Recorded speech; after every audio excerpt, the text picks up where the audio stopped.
Okay, good evening, everyone. I'd like to welcome you here. I'm Persis Drell. I'm the Dean of the School of Engineering, and I'd like to thank you all for joining us here tonight. Not only do we have a full house here in NVIDIA Auditorium, but we're streaming this event to alumni, students, and friends around the world. So we are here to honor Marcian, better known as Ted Hoff, who was the architect of the first microprocessor released in 1971. And I think it's no exaggeration to say that Ted's work and all that it led to revolutionized modern life. Now, let me just say a few words about our Engineering Heroes program. It was launched in 2010, and it recognizes the achievements of Stanford engineers who have really made tremendous advances in the course of human, social, and economic progress through engineering. We have 32 heroes to date, and they really embody all that the school stands for: innovation, entrepreneurship, leadership, and world-class teaching and research. Along with Ted, this year's inductees are Andy Akravos, a renowned chemical engineer, and software pioneers Charles Simonyi, creator of, I'm going to use this acronym and maybe you'll all know what it is. I had to have Ted explain it to me. WYSIWYG. How many in the audience know what that is? Okay. So the truth is, I'm the new Dean of Engineering, and my background is in physics. So thank you so much, Ted, for explaining that to me. And we'll be honoring Charles here on May 12th. And I'm not going to tell him that I was the only one in the room who didn't know what that was.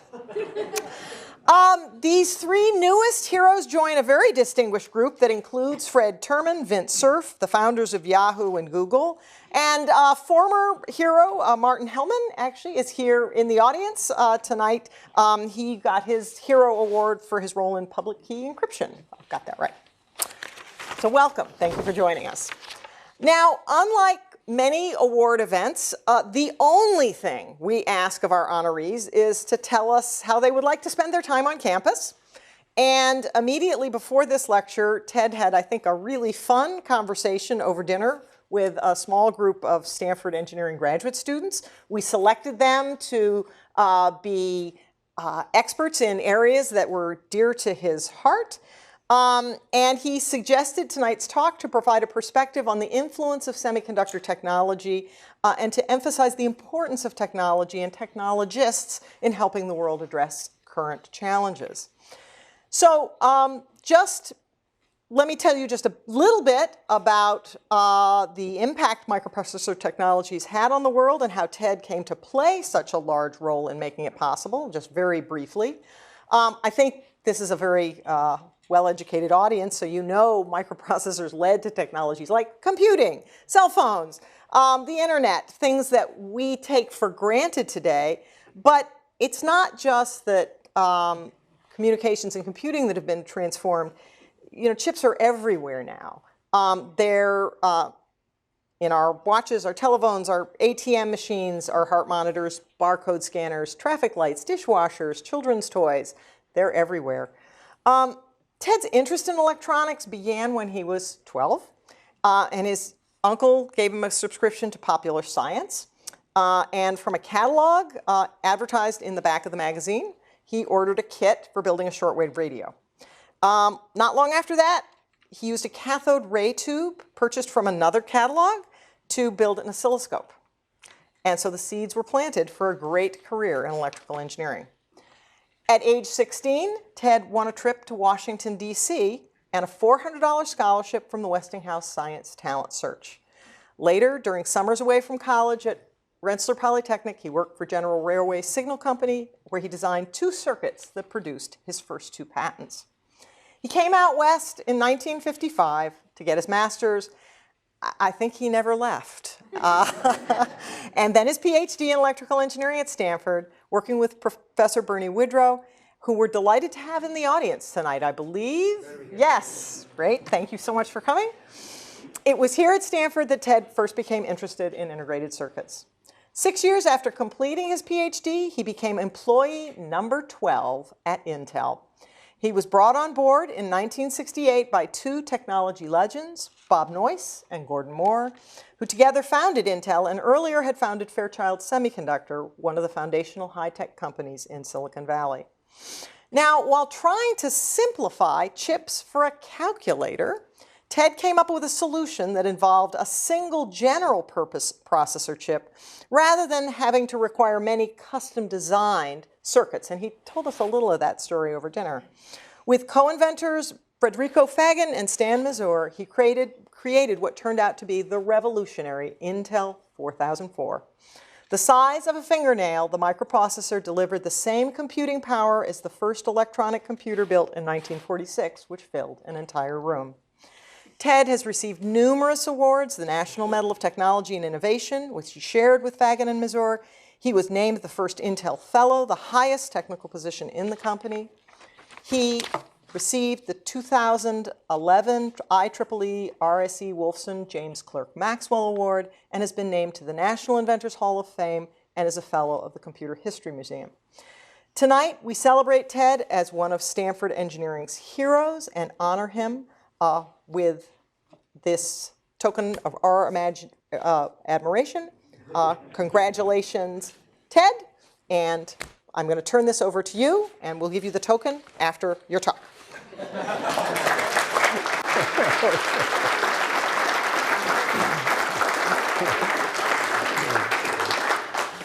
Thank you, Dean Drill, for that very kind introduction. I also want to thank all of you for coming tonight, especially my family. You got to consider, they say I talk about technology way too much at home, so I'm lucky that they would come tonight. But anyway, my wife, Judy, two of our daughters, Lisa and Jill, and 5 grandchildren, Hannah, Connor,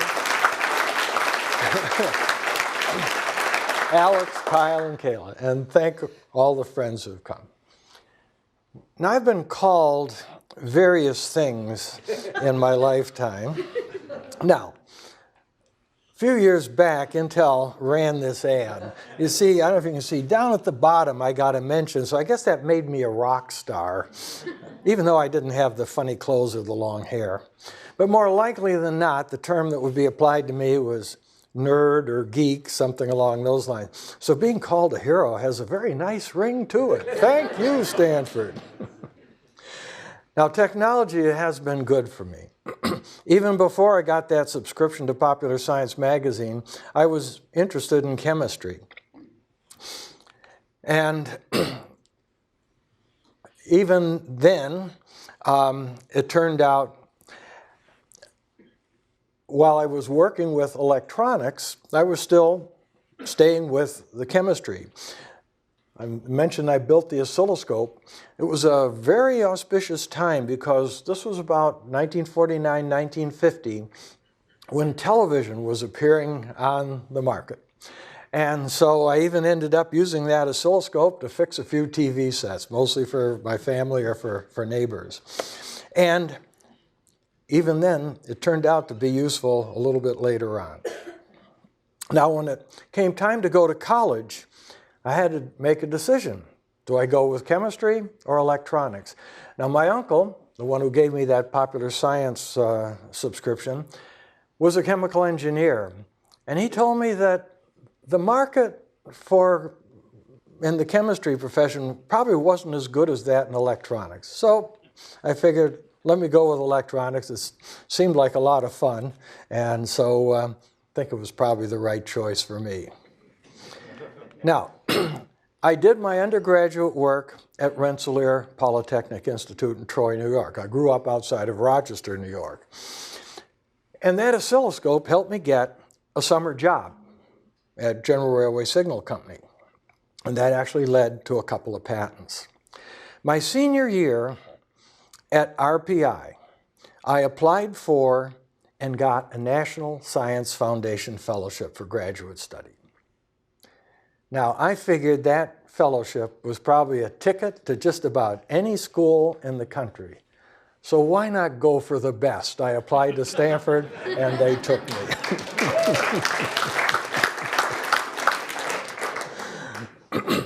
Now, I arrived at Stanford in the fall. It was actually 1958, and I was immediately impressed with Stanford. RPI was not that strong in solid-state circuits, transistors, and the like. That summer job that I'd had actually had me working with transistors, and when I started it, the junction transistor was maybe only 3 years old, so it was a real opportunity.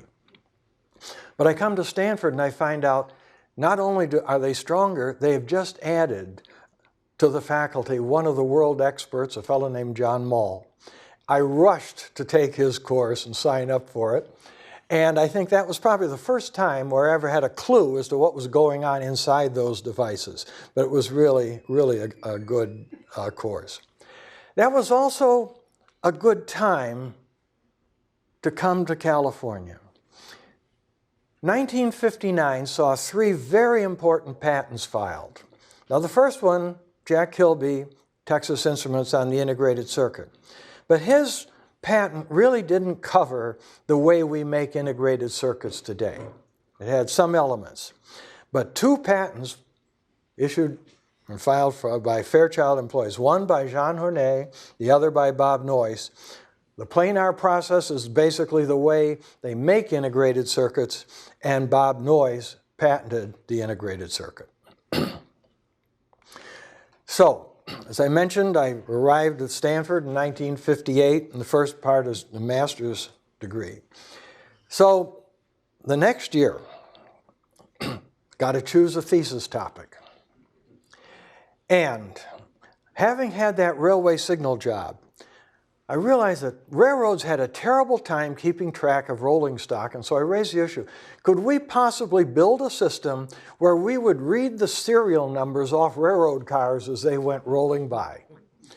And I was told, have we got the guy for you? Bernie Woodrow had just arrived from MIT.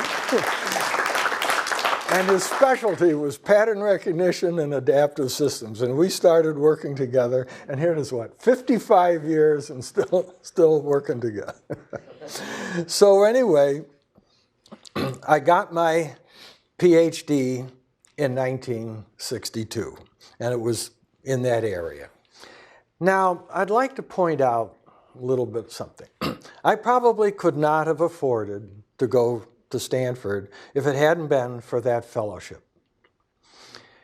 It paid Stanford's tuition, which was $1,005 for a 3-quarter year. I've heard rumors to the effect it's somewhat higher today, is that correct? It also paid a modest living allowance. So you could probably say for those 4 years I was on the dole.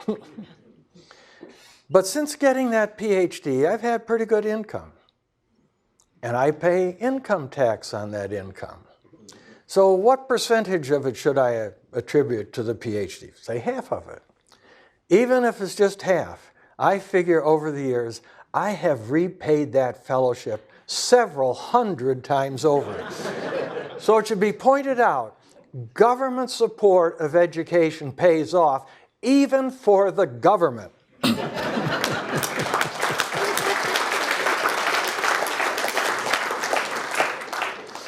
After I got my PhD, I stayed on doing research supported by government contracts. And that was for 6 years. And then I got a telephone call.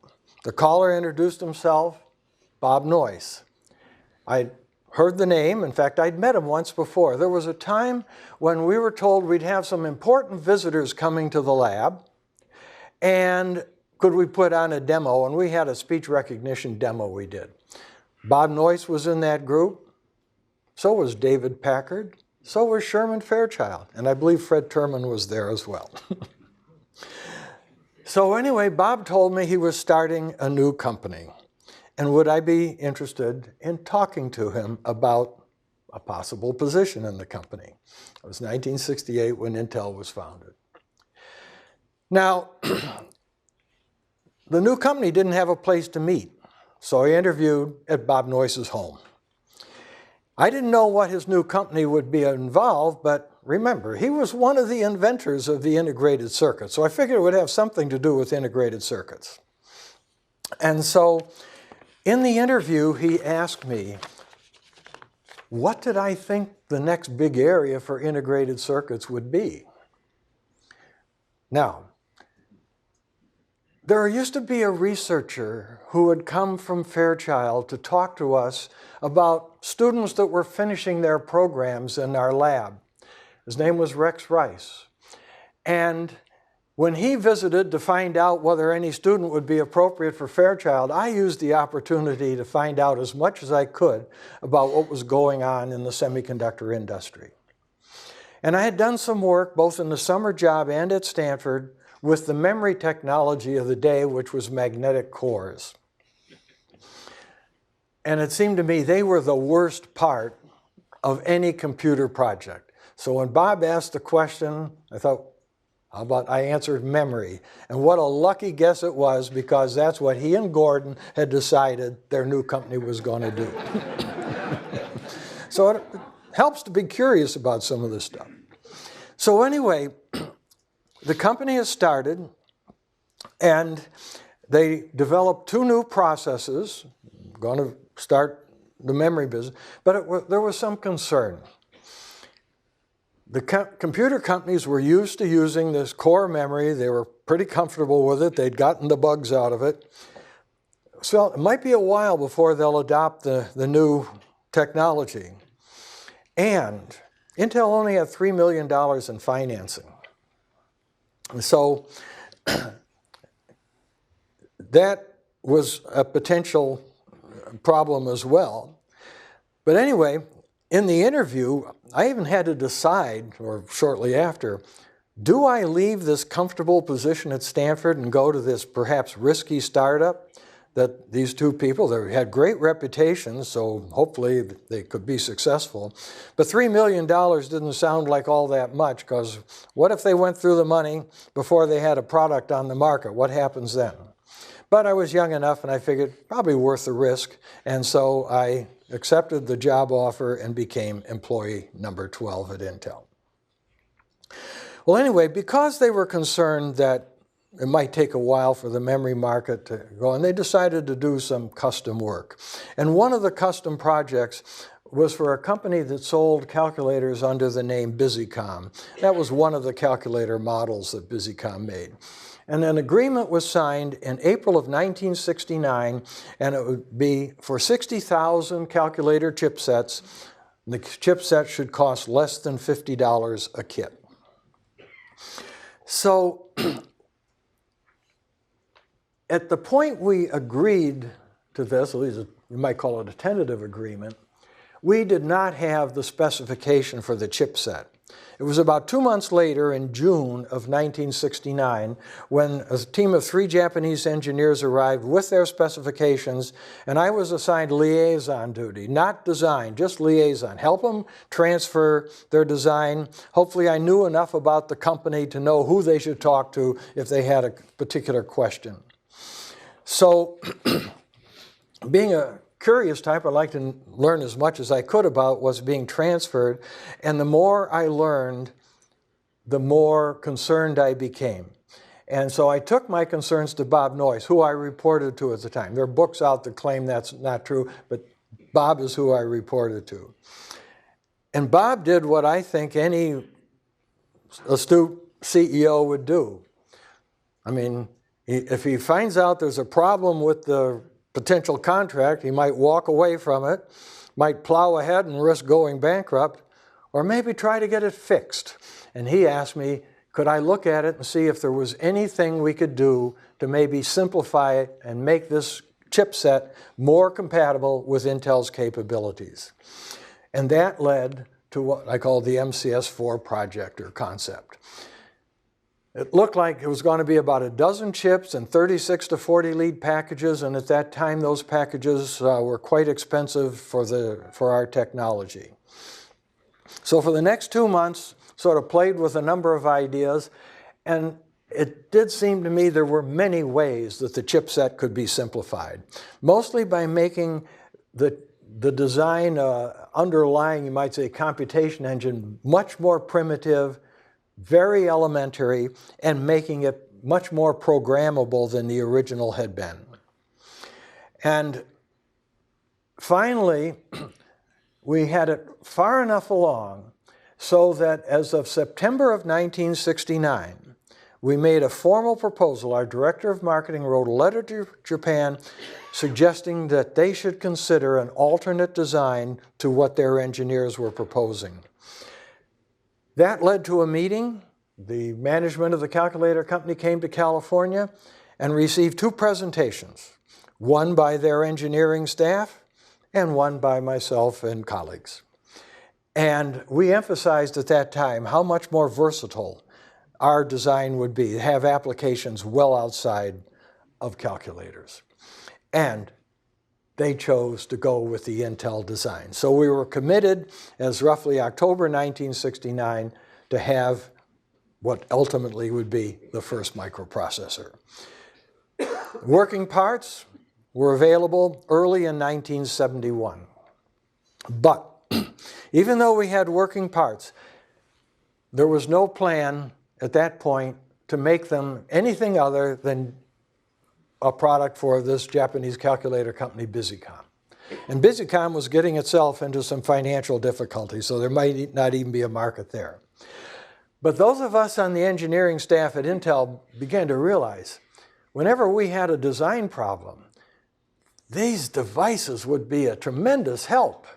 So we began to approach marketing and say, this should become a standard product for Intel. And they said, oh no, you'll offend the big computer companies. They won't like it and they'll buy memory from somebody else. But we continued to argue, and the main argument we made was it won't necessarily be competition for the bigger computer companies. It's a new market. And we look for applications that use small amounts of memory, because if we used a lot of memory, it didn't make much sense to go to a microprocessor. You'd have a better way, and we'll talk about that in a few minutes. And we found lots of potential applications, things like control of an elevator or control of a traffic light. I mean, traffic light at an intersection, you probably have 4 sensors you have to keep track of. So there turned out to be lots and lots of applications. Ultimately, that became known as embedded control. And even to this day, I think the media does not seem to be very well aware of embedded control. And I like to point out to people that I am an example of embedded control. I have a cardiac pacemaker with a microcontroller in it, in me. So, how do we get this product announced? Turned out, in the summer of 1971, there was a shakeup in marketing. A new marketing director came in, named Ed Gelbach, and he was not nearly so frightened of offering the microprocessor as an Intel product. And so, as of November of 1971, we ran this ad in Electronic News. It was actually November 15th, the day the Fall Joint Computer Conference opened in Las Vegas. Now, people have said, did you know what you had? I say, this is not a modest proclamation in this ad. Now, as I said, Intel's goal was memory. Semiconductor memory to replace magnetic cores. And in January of 1970, Intel's director of marketing and I co-authored an article and had this graph in it in which we're predicting the cost of semiconductor memory will be less than a penny a bit by 1972. And we figured then we'll take over from those magnetic cores. They probably couldn't do them for a penny a bit. Now stop and think about it. If you were trying to build a personal computer, let's say, on which you would like to write a letter, the letter, one typewritten page, is probably in the order of $300 or $400 worth of memory. And so if you want to write a 10-page letter and have it all in the computer, now we're talking thousands of dollars. So again, because of that reason, we were not looking for big memory applications. We're looking for little. Because if a company were, let's say, had a situation where they needed, let's say, $4,000 worth of memory, they could build a very high power processor for a couple of $100. Maybe they get the microprocessor for 20. So you'd have either, let's say, a $4,020 computer or a $4,200 computer, the difference being that the $4,200 computer runs 20 or 30 times faster. So that's why memory didn't make sense. Big memory didn't make sense for microprocessors. And that's why we weren't looking at personal computers in those days. But let's step forward to today. You go out today and you want to buy memory for digital camera, whatever. You get more like 100 million bits of memory or more for every penny you spend. And unlike the memory, now much of it can be non-volatile. The access time is much faster. So we have these little gadgets. I mean, sometimes they worry you drop them through a crack in the floor. They're so small. And solid-state disk drives for our computers. The progress that's been made in semiconductor technology is absolutely enormous. Our first microprocessor, the 4004, had just a little over 2,000. I think the actual number was maybe 2,300. And the typical operation in it took place in about a microsecond. And one instruction would take something like 10 of those microsecond steps. Today, your microprocessor may have billions of transistors on it and runs at several thousand operations per microsecond. So that's billions of operations per second. And so a computer that would have maybe filled a whole building back in 1970 couldn't offer the kind of performance of the processor that may be in a smartphone that you can slip in your pocket. So it is amazing, the technology. Now, people may have heard of Moore's Law. Gordon Moore coined, or came up with that phrase, actually, before Intel was founded. He was still at Fairchild, predicting that integrated circuits would double in complexity every year or two. And that's been followed almost to this day. The way it's happened primarily is by making things smaller. And we may be coming toward some limits on that. So we don't know how much more progress there'll be. But look at some of the computer applications that have been made possible by all of that tremendous advances in semiconductor technology, the smartphones, digital photography, internet access, and so on. But we also have models for various processes, but I think we can probably do an awful lot more. There's also work going on today in medical research that make use of computer applications, mapping of the human genome, and using that information to tailor-make medical treatments, particularly in the case of diseases like cancers and so on. Another area would be modeling of all sorts of processes, improving our ability to model the atmosphere, weather prediction, and things of that nature. So there are an enormous number of computer applications that have been developed, but I think there's still a lot more that can be developed. Now, at the same time, we've got all of these powerful computers. In fact, it even raises some issues about how we do the design. Most of this work has been sort of evolutionary. The second microprocessor we did was almost in parallel with the 4004. It was called the 8008. Came out in early 1972. We got feedback from that, made some process changes, and that led to the 8080 microprocessor, which came out around 1974. The 8080 was probably the first processor, microprocessor, that had performance comparable to one of the larger computers, such as a mini computer. And feedback from that led to the 8088 and the 8086. And the 8088 was the basis for the IBM PC. And then there were subsequent generations, the 286, the 386, and Pentiums, each one built on the prior architecture. So you might say we've had this evolutionary process and everybody's running their stuff on this super souped up 8008. The question I would ask someone in the business today, if we were to start from scratch with this enormous technology, is the computer that we would build look anything like what we're actually building? That's a question I think needs to be asked. Now, computers can be used for a number of things, and one of the things that they end up being used for is modeling. And we have models that indicate that some of the things that we've been doing may be causing problems. And, for example, for about 200 or 300 years now, we have been conducting an experiment with this planet of ours.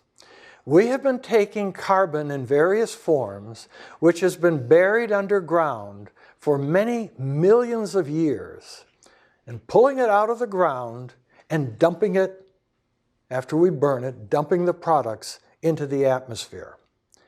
And the models that we have indicate that is a risky proposition. At the same time that we're doing this, you look at the last century, we had a population growth on this planet of about 4 times, from about 1.5 or 6 billion up to over 6 billion people. That population growth tends to lead to things like destruction of rainforests as people move in to take out and they cut down the trees.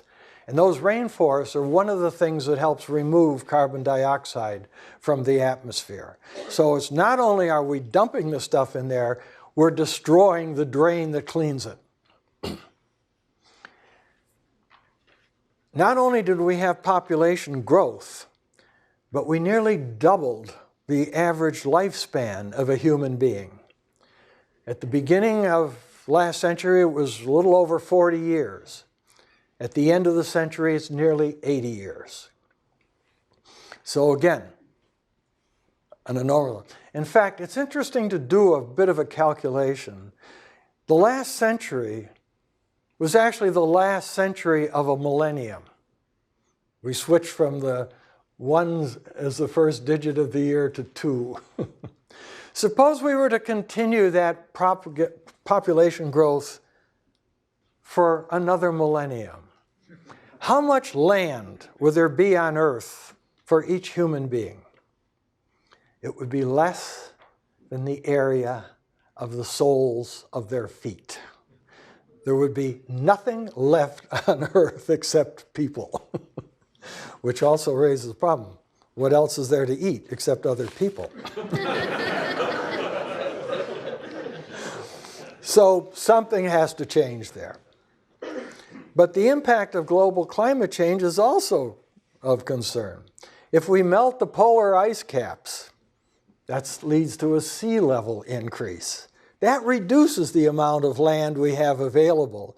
And a large part of the world's population lives close to the ocean. We also see acidification of the ocean and changes in climate change which may lead to drought. So one of the questions I would like to ask is this a recipe for doom or a recipe for opportunity? In fact, going to biofuels so that any CO2 that we add to the atmosphere had been taken out previously by the growth of that fuel. In fact, along those lines, I might like to point out, it was mentioned that Washington trip 61 years ago. The project that I had was the concept, if we run out of fossil fuels, can we collect carbon dioxide, react it with hydrogen, and recreate fuels equivalent to fossil fuels? So then we'd have a closed society. I wasn't thinking much about the damage to the atmosphere, but just the fact that those resources were finite. But it seems to me this would be a reasonable area to do some research today. It is even more important as we realize the impact of that carbon dioxide. More use of solar energy and ways of getting better efficiency. And at our home, we put in a photovoltaic system. It's been one of the best financial investments I've made in quite a while. And I think if other Californians come to the same conclusion, there'll be more of these put in, and the more we put in, the lower the cost comes. Eventually, we'd like to see the day when we don't have to be pulling coal or gas out of the ground to generate electricity, but we do it that way. And as I mentioned, the synthesis of fuels. Another area, we're facing drought. May or may not be caused by what we're doing to climate change, but that may be a factor. Desalination of seawater would seem to be a real possibility. In other words, it's still looked at as a bit too expensive, but that's partly because of the energy cost. If we can find ways to generate energy at a lower cost, we very likely can reduce the cost of desalinating seawater. And we've got a lot of ocean right off our shores here, so we shouldn't have to worry about the source of water if we can do desalination. So I raise the issue, shouldn't we be doing more to promote research and entrepreneurship in these areas? And I say spread the Stanford model. If we go look back to the days of Fred Terman, he created what I think was one of the most unique environments ever, this relationship between the university and local business to get the concepts that were developed in the university out into the marketplace. And that, I think, is one of the things, probably more than anything, that helped create this economic powerhouse that we like to refer to as Silicon Valley. So let's keep the spirit of Fred Terman alive.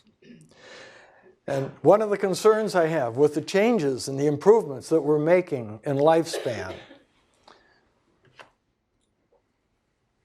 if we destroy this planet, let's say in the next 100 years, there may be people in this room that would be impacted, such as my grandchildren. Thank you.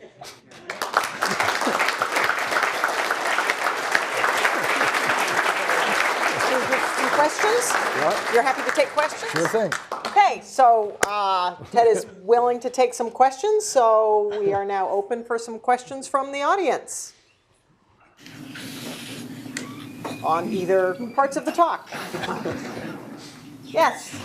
Professor Hoff, you mentioned that in the early 1960s, along with Professor Widrow, you had developed an algorithm, the LMS algorithm. That leads me to believe that you must have been using a computer in the early 1960s. Can you talk about your earliest experiences with computers? Yes, okay. I can tell several early experiences with computers. The first one was at the summer job. The company had a computer they used for inventory, and at one point it needed to get a relay. And you could either fill out a box of cards with the specs you wanted and send it off, and a day later you'd get a response, and it may or may not be what you wanted. Or you could go to this guy in this one room who knew the entire inventory and ask him and get the answers immediately. So that didn't look good. But when I came to Stanford with Bernie Widrow, he managed to persuade the powers that be, and boy, they were hard to persuade, to let us get an IBM 1620 computer. And that's the first one I got to program. And if you think about the 4004, the target speed for it was just about equivalent to the IBM 1620, 1 decade later. Yes. This isn't a question, Ted, but just a reminder. In the winter of '72, you were helping Bernie with his biomedical projects lab. And I remember you bringing in, I was sitting in on it, you brought in an attaché case, and you said, I've got the equivalent of a 1620 computer in here to the students, the graduate students. And that was really profound. I might point out, the 1620, we had it on a special discount, so we got it at a very favorable price. And it cost $2,500 a month to have that machine. You think of the computer you get today and you pay a certain amount once and then you've got it. Yes. You mentioned that most machines today are an evolutionary child of the 8008. And you also phrased the question, if we had the semiconductor technology we have today, and we didn't start with the 8008, what kind of machine architecture would we build? Do you have any answers yourself to that question, or speculations to that question? There are a number of questions along that line. Like, one of the issues, I say, with the way memory is today, the availability of flash memory, why do we need what we call an operating system? And I look at, what's an operating system do for us? Well, there's resource allocation. Well, we put multiple processors on one chip these days. Why not just commit one of them to do resource allocation and not even bother the rest of the system with those details? Let any application send a request and say, I need this, and the thing will decide that you got the priority to get it or not. The other part is to make the interface what you want it to look like. Well, why don't we design it the right way in the first place? And I'm old enough to remember when you turned on a radio, you had to wait several minutes for the filaments in the tubes to warm up. There's still an awful lot of computers out there that you turn them on and you have to wait a minute for something to be loaded. And say, why doesn't, in fact, when the transistor radio first appeared, one of the big selling points, instant on. Just turn it on and it was playing. Why aren't all computers that way today? Other questions? Yes. One of the most ancient battles that you helped to create was the eternal war between the hardware guys and the software guys. Within your own team that was designing the 4004, what was their background? Were they coming at the architecture and the design mostly from the standpoint of, well, let's figure out what's going to be convenient to program, or let's figure out how we do it with the fewest transistors? And how did you balance those in the first round of the eternal? Yeah, I don't know if other people could hear the question, but sort of the battle between hardware and software decisions. Well, first of all, an awful lot of the 4004 was just me those 2 months between June and September of 1969. And having done extensive programming on an IBM 1620 and then later an IBM 1130, and I'd started playing around with a PDP-8 computer at Intel for another application, it seemed to me that as I was trying to solve the calculator problem and coming up with a little computing engine, I was programming it at the same time. So that pretty much avoided what you might call a conflict, because I would design the thing in such a way that it was easy for me to program. So later on, those decisions may have been different. When we did the 8008, the design for that device, the instruction set, and so it came from an outside source. However, the instruction set had been chosen in a way that looked like it was meant to be implemented with a relatively simple architecture. And based on the experience we had and the design that we had already been doing for the 4004, it looked very reasonable to suggest they do that as a single chip. And so that's how that happened. I might point out later on, the fellow who came to Intel was asking for a memory chip. And it was actually Stan Mazer, who worked with me, was talking to the fellow and said, you know, have you considered doing that whole processor as one chip, not just the memory chip? And as Stan liked to say, he nearly fell off his chair. But anyway, later on he would go to say he brought the idea for the microprocessor to Intel. Lots of claimants along those lines. But we had already launched the 4004 at the time he arrived. But that, I think the issue of difficulty of programming probably becomes more important as you get to the more advanced architectures. And that's a case where I'm not sure that it's really been answered now. Some of these machines are pretty complicated, And even within the architecture of the machine, the operations that are going on take a lot of work. There's lots of things like conditional execution. In other words, you may pull several instructions at once and try to execute them all, and then you realize halfway through, wait, I shouldn't have done that one because it needs the result of this other one, so you back up. All sorts of stuff like that that makes the design of these things just incredibly complex. Yeah. Did your first silicon have any bugs? The first silicon worked. Yes. The first 4004s that came out were reported didn't seem to be working at all. And it was mentioned Federico Fagin was the one doing the testing on those. He was the one who laid them out. And he said he was really, really discouraged. And then he looked at the chip under the microscope, and they had missed one processing step in making the chip. So that's why it was totally dead. So they ran another run, and these pretty well worked as spec. So Yes, in the back. Yeah, do you think that advances in neuroscience will affect computer architecture over the next decade or two? in neuroscience? Do you think advances in neurosciences will affect computer architecture over the next decade or two? You know, I'm probably not the one to talk to. You probably should ask Bernie Woodrow over here. He's the expert in that field and can probably tell you where it's going. There were some areas that looked to me to be very interesting, but I haven't tracked where the research is going. Like, it was back, I think, in the mid or late 80s that the defense agency, DARPA, sponsored a study of the current state of research into, neural net simulation and other work in that field. And some of it even included studying the organisms' behavior and learning phenomena within living organisms and things of that nature.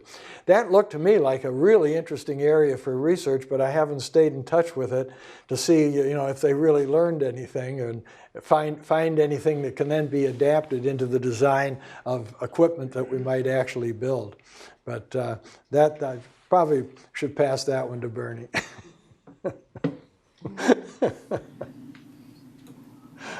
Do you want to try to answer it, or no? Okay.